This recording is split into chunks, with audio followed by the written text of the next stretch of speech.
Hey, I'm Mariah, and I'm a filmmaker, and an ADHDer, and a writer, and a woman who deals with anxiety, and a photographer, and okay, you get the picture.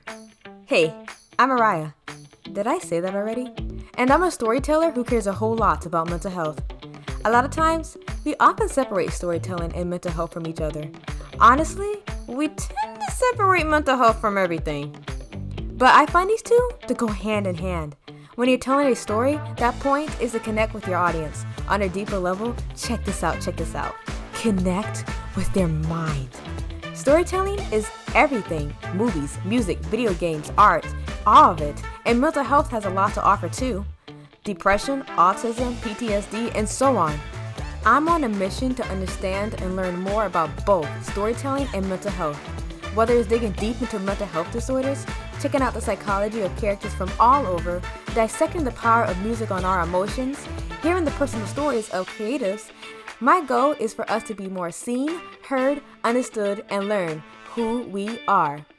Welcome to my podcast, Everything Storytelling, plus Mental Health. This is your host, Mariah Nasir, and let's dive right into it.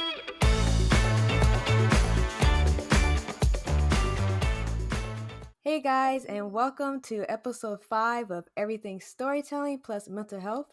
Today we are talking all about learning disabilities and the impact it has on the creative world. And today I have a special guest with me, Virginia Taylor. She is a speech language pathologist who runs her own private practice.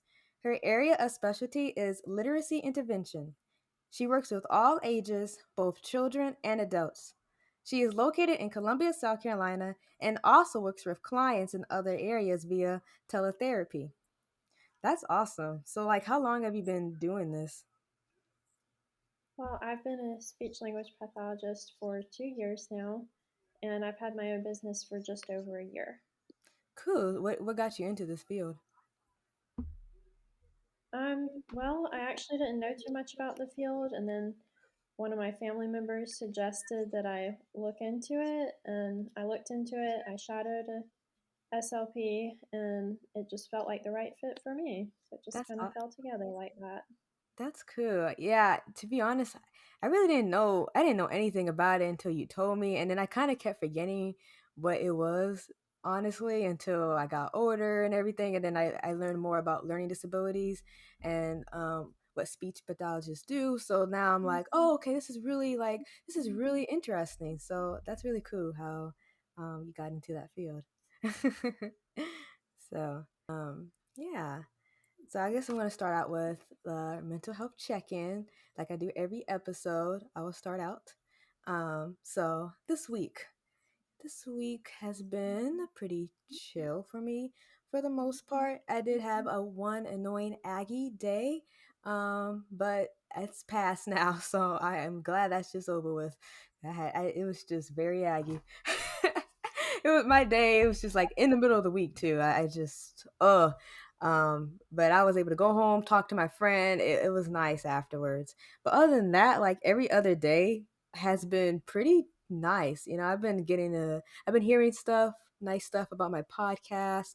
I'm starting to get into some writing stuff that I'm excited about. And I'm going to be working on some writing stuff after this podcast episode. So I'm really excited about that. And it's like a Saturday. The day we're recording this episode is a Saturday. So I am pretty much happy right now. But just it's just been a good week minus that one day of the week. But other than that, it's been pretty good. But how about you? How was your mental health check-in? Well, I'm happy to be here today. I'm glad it's the weekend. This week has been felt very like full and rushed with stuff. I have a new graduate student that I'm supervising, and she just started last week, so this week was her first full week.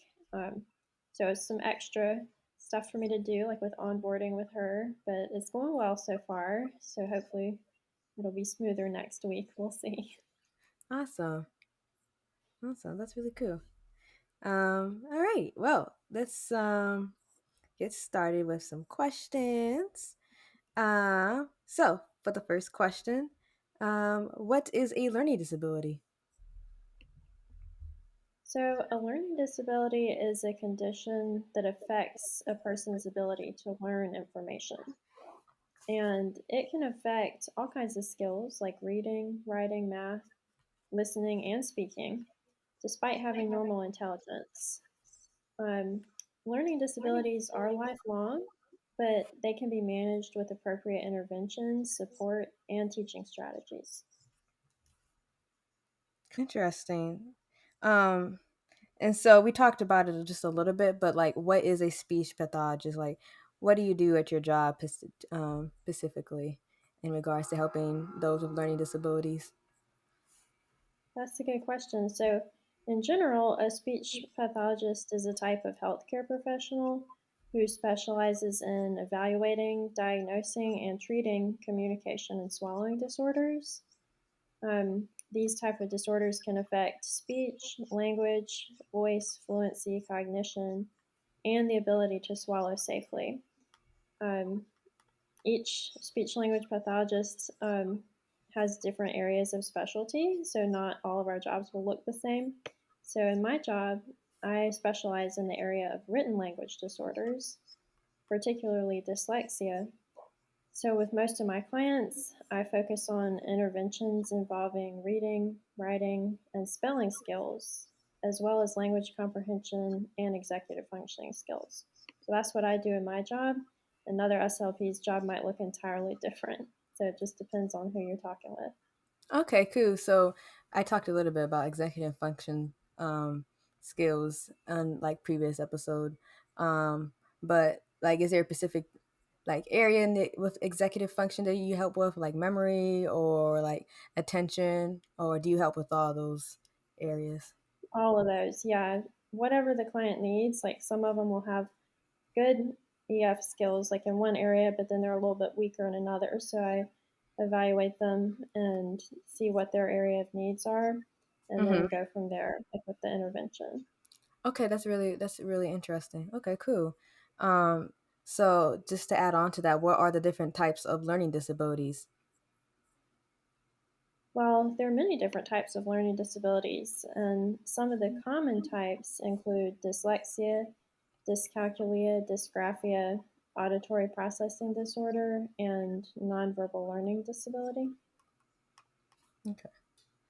I also heard of like some others. I think was it I can't exactly remember. I know it was like these two different processing disorders.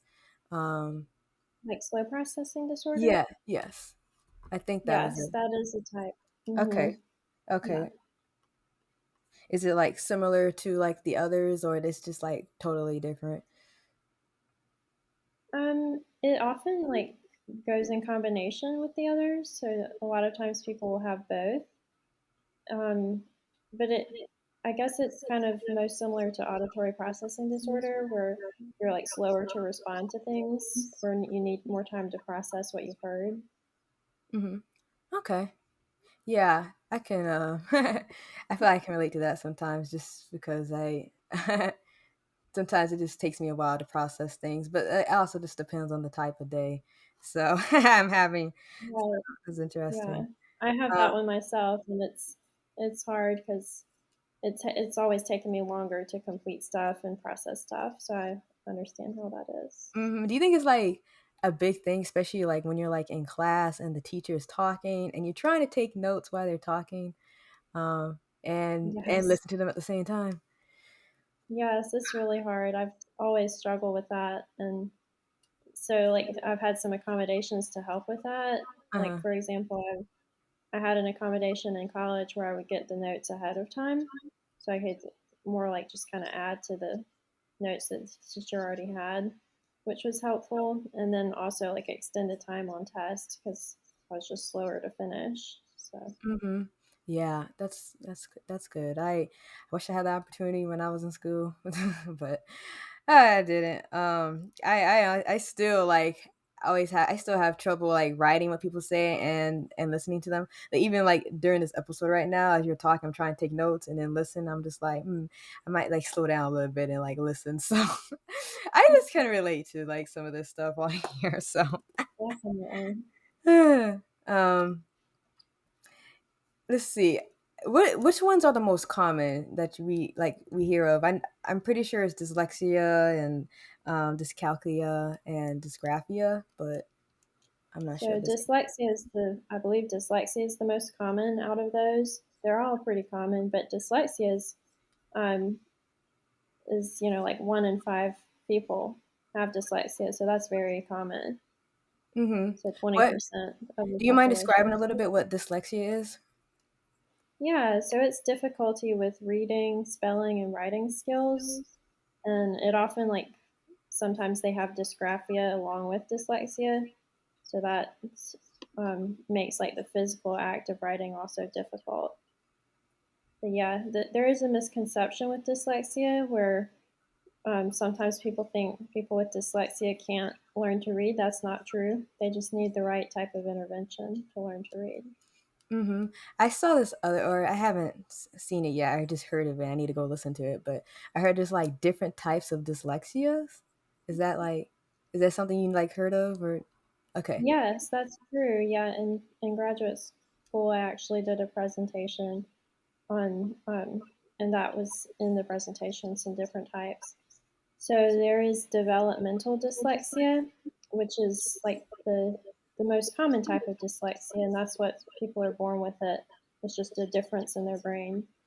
And then there's acquired dyslexia, like if somebody has a traumatic brain injury or a stroke or something like that, you can actually acquire dyslexia later in life.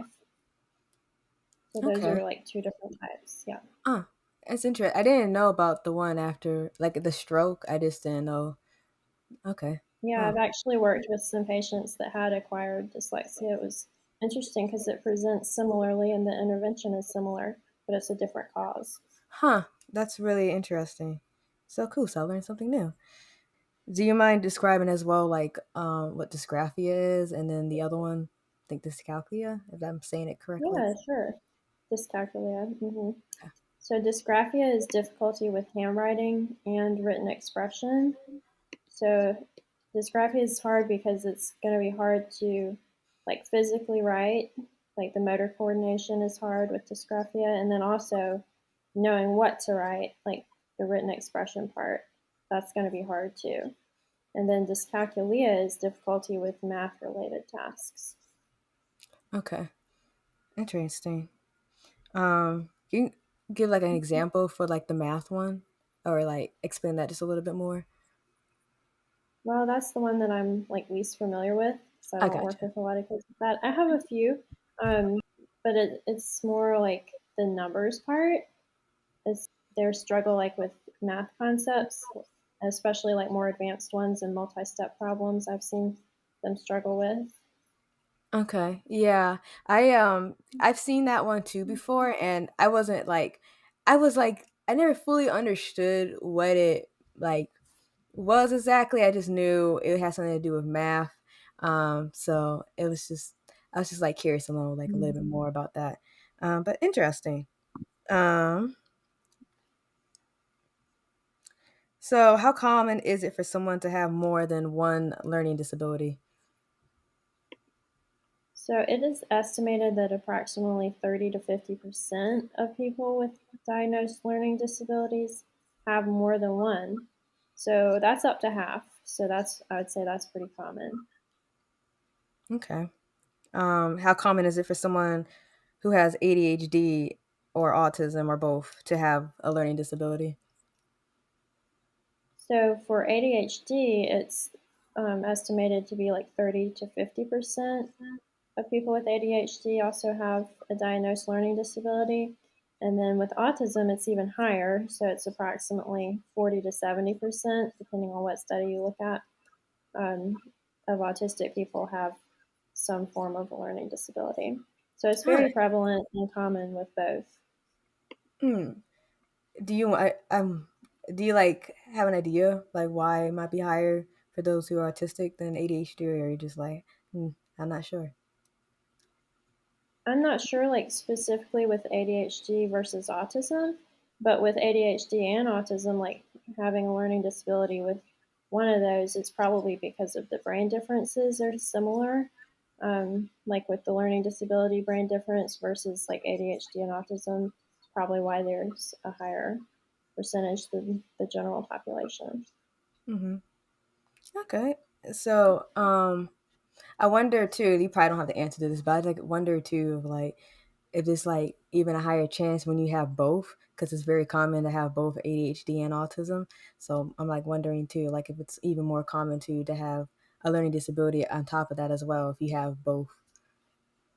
I would imagine that it would be. I'm not entirely sure, but I would think it would be. And in my experience, like a lot of my clients have both ADHD and are autistic, and they also have a learning disability. So I've seen that a lot in my clinical work. Okay, interesting. So this is go down to the bottom line of the writing part of this now. So why do you think it's so hard to write with a learning disability?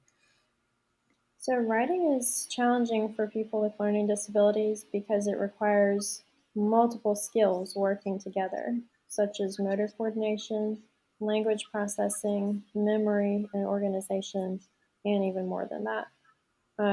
Conditions like dysgraphia affect handwriting and spelling, like we talked about, while dyslexia can make reading and word retrieval difficult. Additionally, executive functioning issues, which are common in ADHD, cause challenges with planning and focus, and language processing disorders make it hard to express thoughts clearly. The complexity of writing, since due to it requiring the use of all those multiple skills, makes it particularly challenging for those with learning disabilities.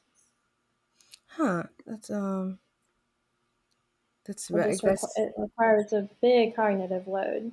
Like all these skills have to work together, and it's hard for some people. yeah. So you mentioned like the motor part. Is that like for example, if somebody's writing and it's your hand starts hurting or cramping up, I guess more than like usual. That's that like a symptom. Yes, yes, Okay. definitely. That goes in with that. A lot of people with dysgraphia have that problem where their their hand will start hurting when they're writing. Mm-hmm. How about like with typing? Is that a thing with like typing per se on a computer or not? Like really? Is it more just with handwriting? It can help some people to type instead of handwrite, but people with dysgraphia and other like motor related issues, it's also hard to type, and it's they're usually like very slow typers as well. Mm-hmm. Mm-hmm. So just adding on to that, I know you especially talked about like the cognitive side about it. Is that like a kind of a symptom as well? Like having all these thoughts, like you just have all these thoughts and you're not really sure how to, I guess, transfer it on paper. Is that like more of a symptom of learning disability, or is that more of like an ADHD thing or something else? I definitely see that with ADHD, where it's hard to like um, know what to start with because you just have so many thoughts and it's kind of overwhelming because you're not sure where to even start or how to organize it. But I see that like with the written language disorders also, where they're struggling to just even come up with something to write. So both, and there's different causes, like depending on whether it's ADHD or the written language disorder that's causing it. Okay, interesting. So this is so also like with me, for example, like when I'm writing, so like if I'm really into my writing per se, like it's that's really good. Like I'm hyper focusing on it and I'm really all into it. Um and then when I look back over it, now this is common for everybody. Like when you write something, your first thing is just like it's not that great.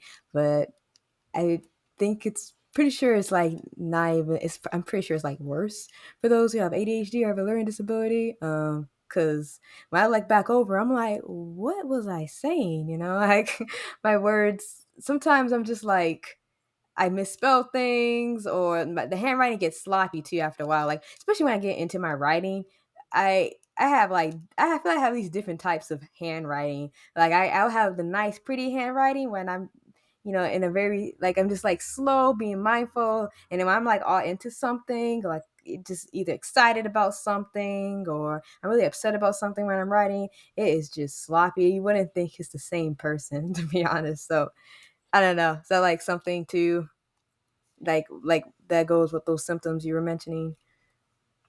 Yes, definitely. And I see that in like a lot of my clients, what you're describing, I see that exact thing with them too. So it's definitely not just you, but a lot of people struggle with that. Hmm. Mm, okay, well, that's good to know. Yeah, it's just like I don't know. I when I was like young, I noticed that like why is my handwriting like why can't my handwriting always be pretty, you know? So that like bothered me as a kid for a while. And then when I got older, I just like didn't care. It still bothered me sometimes, but like it would just again, I just feel like I have these different type of handwritings, and it would just get annoying Right. sometimes. It's hard. A lot of my clients are actually in occupational therapy, to help with the handwriting and to help it like be more legible and clear to read. Hmm. So there are help for people that struggle with that. Okay, that's yeah, definitely looking into that. So what techniques can writers with learning disabilities use? How can they plan and write, more effectively? So writers with learning disabilities can use various techniques to plan and write more effectively. Assistive technology is a big one, such as speech to text software, and spell checkers are also really great. Both of those help reduce the difficulty of typing and spelling. And like we talked about, typing and spelling can be really challenging. Also, graphic organizers like outlines really help to organize ideas. And then there's another strategy called chunking, and that breaks writing tasks into more manageable steps so you're not so overwhelmed. Um, What Audio what was that last recording. thing? I'm Oh, sorry. yeah. Chunking. Have you heard of that? I have not. Yeah. So that's a strategy where you break down writing tasks into smaller steps instead of like one big thing. You're gonna like break it down into several parts, and it's more manageable. Awesome. Yeah, I talked about that a little bit in my like last episode. I didn't know that was like a term for that. So that's cool. I'm gonna start Yeah, using that it's called now. chunking. Hmm. Okay, go ahead. Yeah. So also, yeah, audio recording thoughts before you write them can help, and then you go back and listen to it, and you can edit. And structured templates can really help with formatting. And also, taking extra time and breaks helps manage attention and reduces frustration. And another great thing is if you can get support from peers or tutors, then they can provide helpful feedback for your writing. Um, I know you mentioned outlines, and that's something I'm like currently like learning and things like that. And it is very helpful. Um, it's like it's just hard, I guess, to do an outline because um, I know a lot of people can you know relate to this. It's just like where do you start with an outline? Um, like, do you have like common Right. I guess ideas or tips of like what to put for an outline for just anything in general? So what I do, like this is very basic, but this is a strategy that's really helped me. I write out questions to answer, and I use like who, what, when, where, why, how questions. And then I just write the questions and then I write the answer for it.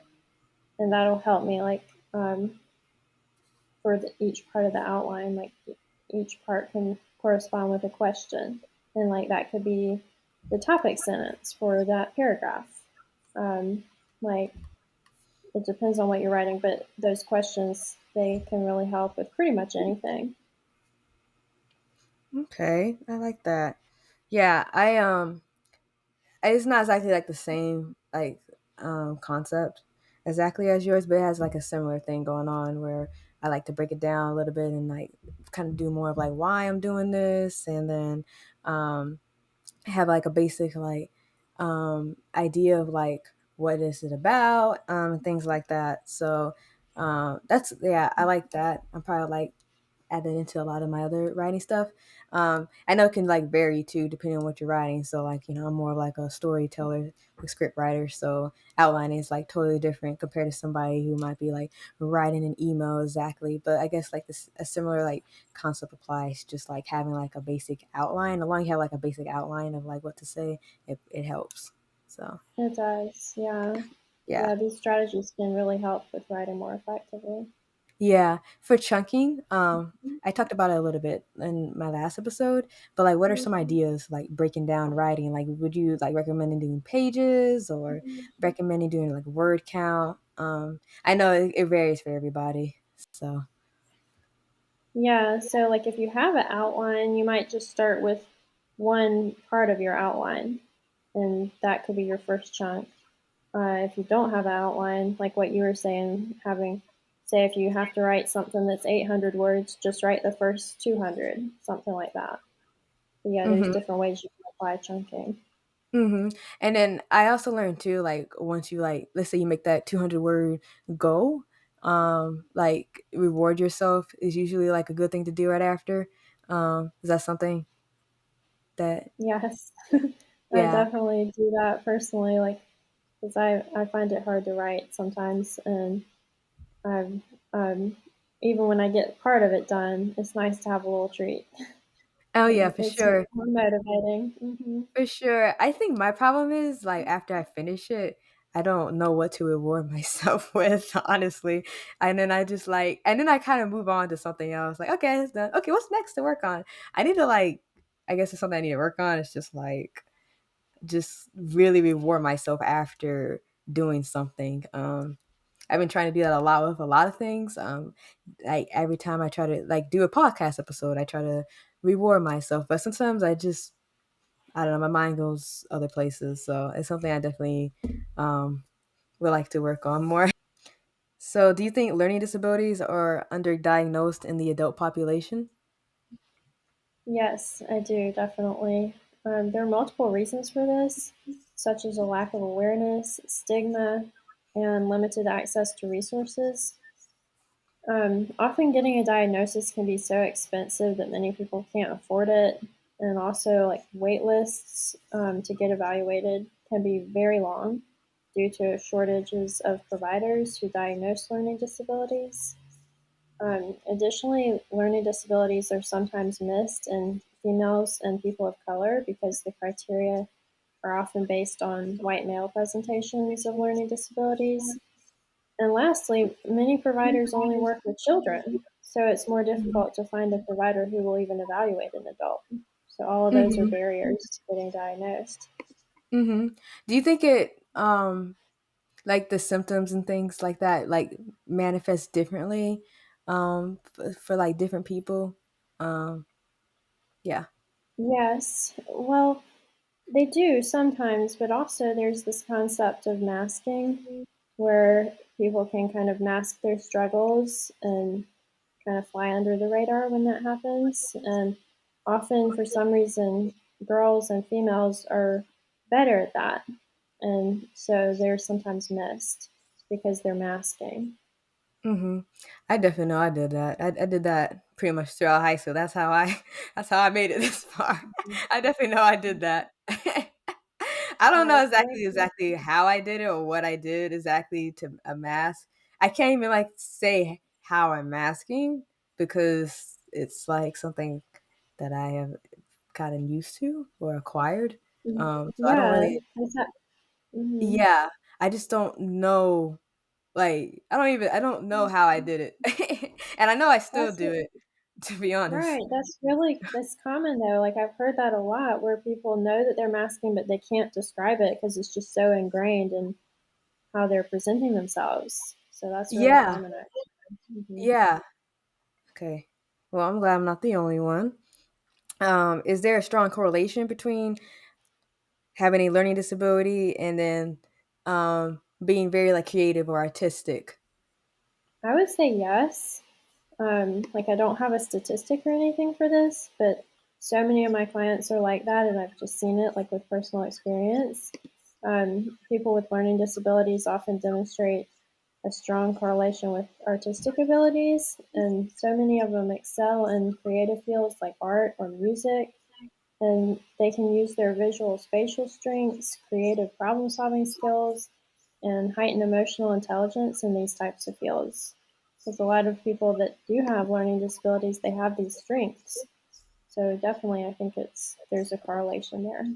And then also since there's a correlation between learning disabilities and like ADHD and autism. A lot of individuals who have ADHD and autism are very also like creative and artistic and things like that. So I just see like a lot of similarities between everything like that, between these disability learning disabilities and mental health conditions. So I just find that really interesting, creative. Do you think like learning disabilities might impact like a musician per se, like with their like I guess reading notes or writing like music notes? I don't know. I don't know if that question makes sense. Yeah, I know what you're saying. That's a really interesting concept. I haven't really thought about that before, but I would imagine it could because reading music is like it's kind of like a different language because um, it's not like reading in English or something, but Mm-hmm. you still have to be able to decode what you're looking at. So I would Mm-hmm. imagine that it could, but I've never thought about that Mm-hmm. before. Yeah, yeah. It's just something I just thought of that question. I just like wonder probably something I want to like randomly research because I'm curious and I'd like to learn that stuff. Hmm. I think That's also too. I interesting. feel like I mean, it could. I don't know as well. But I wonder too. But also impacts the way you're hearing the music sometimes. Um, I don't know. I just feel like Yeah. sometimes like I'm sure I just feel like compared to other people when they're like hearing music because I can sing and stuff like that. It takes me a little bit more to process I guess the melody or the rhythm, and then I can start singing with it. Like other people, it seems like they kind of get it automatically, and to me, it's just like I have to process a little bit more to hear the music in order for me to sing with it. Hmm. Yeah, that makes So sense. yeah. Yeah, I just Mhm. wonder if like I just wonder too. I'm sure this is something outside your field. I just like a question. I just need to like figure out too, or learn That's about a good like question. Yeah. yeah. I just wonder because I definitely it just takes me a while to um it definitely takes me a while to process like just music in general sometimes. So interesting. Hmm. Um all right, so I found this statistic online. This is some cool organization that I need to like reach out to in the future. This is like basically like the media industry for those who have learning disabilities. Um, so I found this stats and it's very interesting. Disabled screenwriters are rarely represented in the entertainment industry. Less than 1% of all employed TV writers are disabled. 33% of disabled writers report discrimination based on disability. 69% of disabled writers say they were excluded from certain opportunities due to their identity. So, what are your thoughts on this?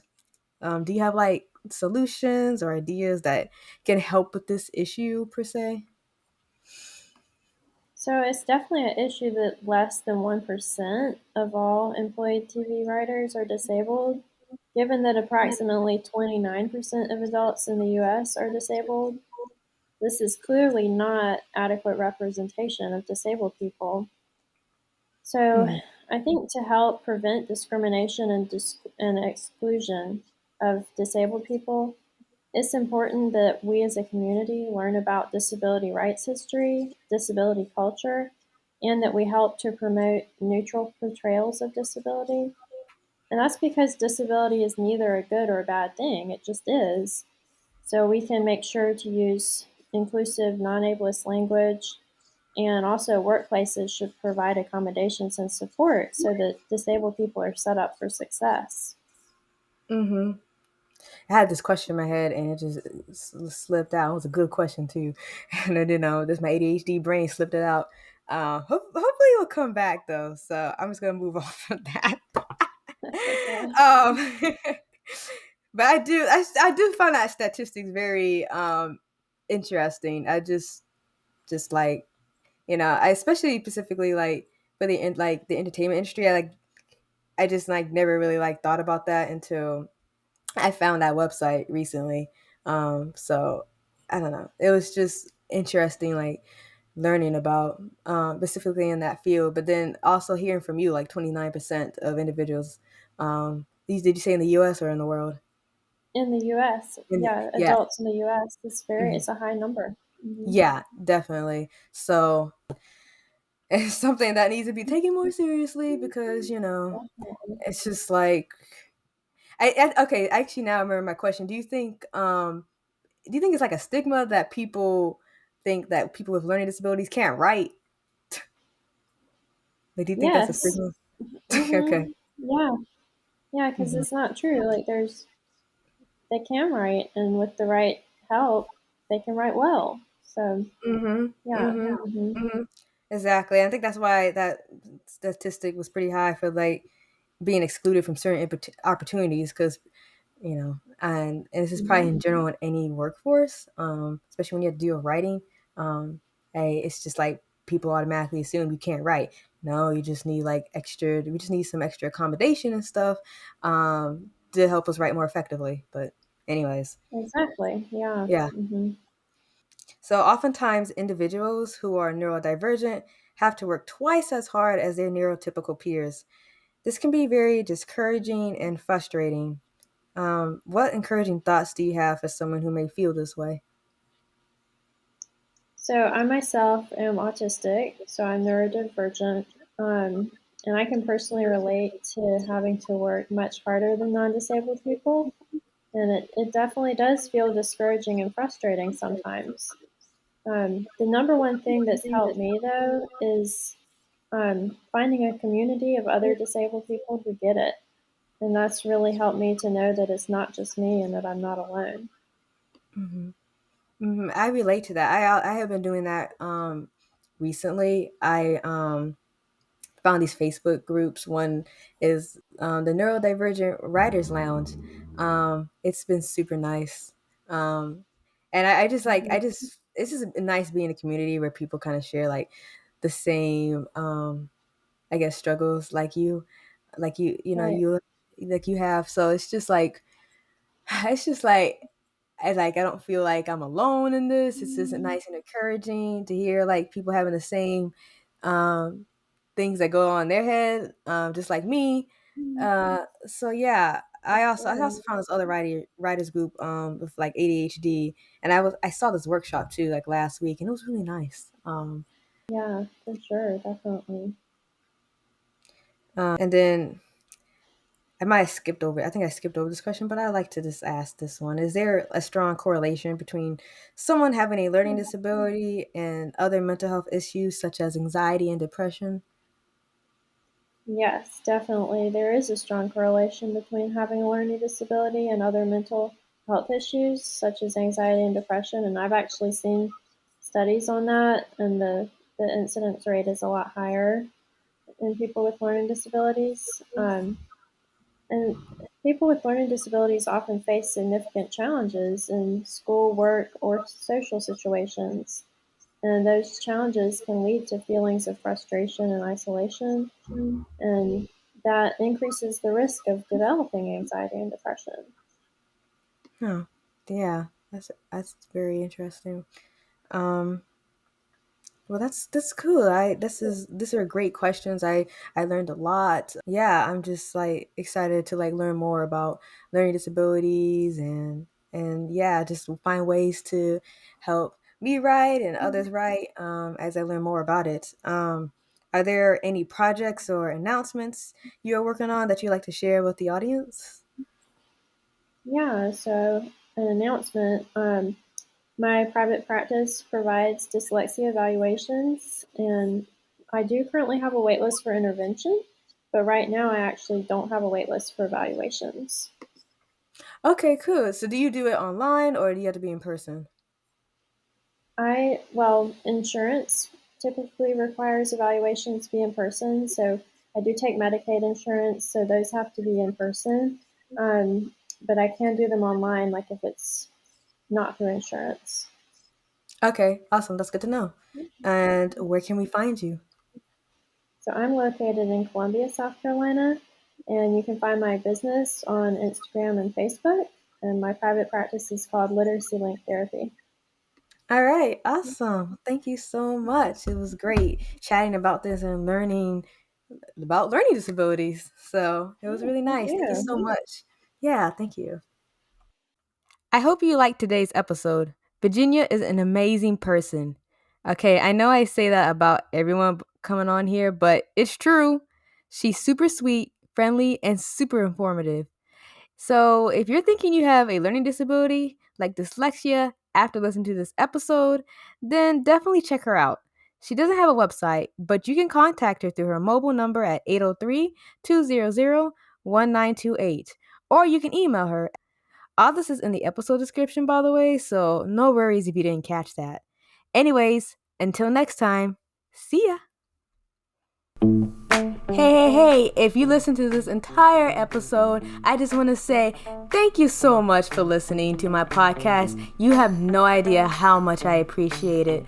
And if you like what you heard, or you have your feedback or thoughts, please just leave them in the comments and ratings. I would appreciate it. Your feedback means everything to me. And if you want to keep up with more of what's going on with this podcast and know more about the life of Mariah, then follow me on the gram. That is at everything story mental health. But it's also in the description because I know that's a pretty long title. So again, thank you so much and have a wonderful week.